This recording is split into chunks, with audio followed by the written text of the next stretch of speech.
రాజు dry cleaning Sirpur Kagaz Nagar. చూడండి ఈరోజు ఈ షర్ట్ అయితే నాదేనండి. ఈ షర్ట్ అయితే చినిగిపోయింది ఆల్రెడీ. దీనిపైన బ్లీచింగ్ పడిందండి. ఇది ప్యూర్ కాటన్ అండి, లేలిన్ కాటన్ అండి. దీనికి కొద్దిలైన హైపో కానీ బ్లీచింగ్ పౌడర్ కానీ తగిలితే ఈ విధంగా కలర్ అనేది డ్యామేజ్ అవుతుందండి. ఇప్పుడు దీనిపైన నేను ఒక ప్రయోగం చేస్తున్నాను అండి. మీరు కావాల్సి చూడండి. ఇదండి ప్యాకెట్స్. ఇదిగో చూడండి, ఇది ప్యాకెట్. ఆల్రెడీ షర్ట్ చినిగిపోయింది. ఓకే, ఇప్పుడు మీకు చూపిస్తున్నాను. ఇది వచ్చేసి ఈరోజు కర్రీ. చూడండి, ఇది కర్రీ అండి. ఆల్రెడీ చాలా ఆయిల్ ఉంది. ఈ ఆయిల్ని ఈ షర్ట్పై అప్లై చేస్తున్నానండి. చూడండి, ఇక్కడ ఆల్రెడీ ఈ మార్కప్ ఆల్రెడీ కలర్ పోయిందండి. ఇక్కడ కలర్ పోయింది. ప్లస్ ఇప్పుడు మనకి ఈ భాగాన్ని మనం చేద్దామండి. ఇదిగోండి, ఆల్రెడీ ఆయిల్ వేసాను చూడండి. ఓకే అండి. నెక్స్ట్ వచ్చేసి పప్పు వేస్తున్నానండి. కర్రీ వేసాను ఆల్రెడీ. ఇదిగోండి, ఇది సాంబార్ అండి. ఈ సాంబార్ కూడా దీనిపైన వేస్తున్నానండి. చూడండి, ఇక్కడైతే మనకి కలర్ అయితే డ్యామేజ్ కాలే అండి. ఇక్కడ మాత్రం అయింది. ప్లస్ మనకి ఇక్కడ అయింది కాస్త, ఇక్కడ ప్లస్ ఇక్కడ డ్యామేజ్ అయింది. ఈ ప్లేస్లో డ్యామేజ్ లేదు. ఇక్కడ కూడా మనం సాంబార్ అనేది పోద్దాం, ఎందుకంటే మీకు చూపించాలి మళ్ళీ. ఇది చూడండి, మీరు గుర్తుపెట్టుకోండి. ఆల్రెడీ ఇది ఫస్టే అయింది డ్యామేజ్. ఓకే, సాంబార్ కూడా పోసేసానండి. ఓకే అండి, దీన్ని 2 days తర్వాత మీకు వీడియో చూపిస్తాను, కర్రీ క్లీనింగ్.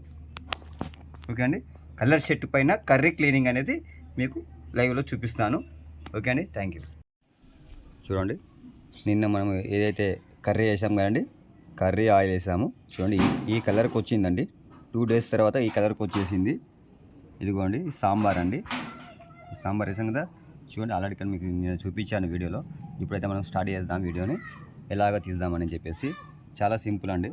ఇదిగోండి, ఇప్పుడు ఇదైతే కాఫీ అండి. నేను మీకు తెలియకుండా ఇక్కడ కాఫీ కూడా పోసాను, కానీ ఇది కూడా తీద్దాం.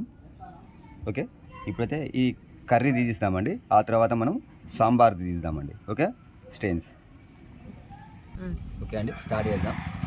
చూడండి, కెమికల్ ఇట్లా ఉంటుందో చూడండి. ఇదంతా రెడ్గా ఉంది కదండి. చూడండి, ఇప్పుడు కెమికల్స్ వేస్తానండి.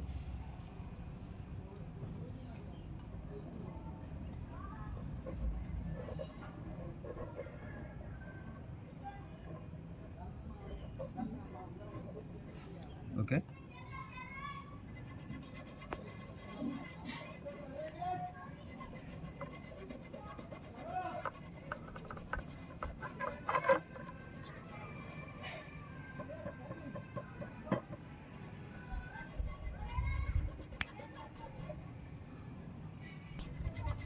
చూడండి ఏ విధంగా అయితే క్లీన్ అవుతుందండి. చూడండి, ఇలా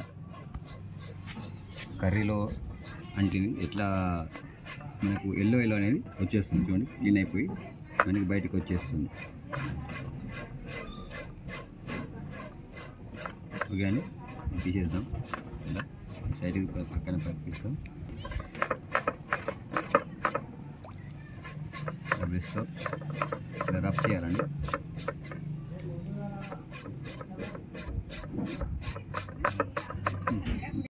చూడండి, హైడ్రోజన్ పెరాక్సైడ్.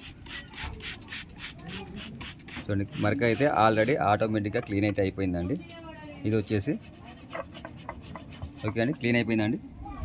ఓకే, ఇదిగోండి, ఇది ఒకటి మనకి. ఇది కర్రీది ఉండే, ఇదైతే సాంబార్ అండి. దీని మీద కూడా మనం ట్రై చేద్దాం. First water వేద్దామండి.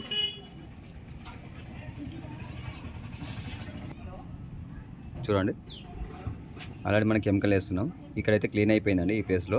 ఇప్పుడు ఇక్కడ ఇది సాంబార్ అండి. కేవలం 3, 4, 5 డ్రాప్స్ బస్, అంతే అండి. ఇంకా మనం మీకు ఏం వేయాల్సిన పని లేదండి.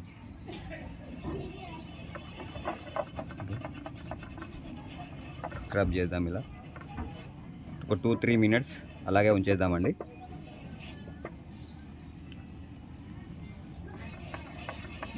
ఆటోమేటిక్గా పని అనేది స్టార్ట్ చేసిందండి, తన పని తను ఆటోమేటిక్గా. ఇది చూడండి ఏ విధంగా అయితే ఈ కర్రీ అనేది దగ్గరికి వస్తుంది. చూడండి, ఎల్లో కలర్ అనేది, పసుపు అంతా కూడా వెళ్ళిపోతుంది ఇందులో నుండి, ఆయిల్ కూడా వెళ్ళిపోతుంది ఇందులో నుండి. ఓకేనా అండి, షర్ట్ అయితే ఈ ప్లేస్లో మనకి సాంబార్ కర్రీ ఉండేనండి, సాంబార్ ఉండే ఈ ప్లేస్లో కర్రీ స్టెయిన్ ఉండేనండి. చూడండి ఏ విధంగా అయితే క్లియర్ అయితే అయిపోయిందండి. 100% క్లియర్ అయిపోయింది. ఓకే అండి, ఇలా డ్రై క్లీనింగ్ అనేది ఈ విధంగా చేయాలండి. కలర్ బట్టల పైన చేయాలండి, వైట్ బట్టల పైన కాదండి, కలర్ బట్టల పైన చేయాలి. వైట్ బట్టల పైన అయితే ఆటోమేటిక్గా ఎవరైనా చేస్తారు, కానీ కలర్ బట్టల పైన తీయడమే గ్రేట్.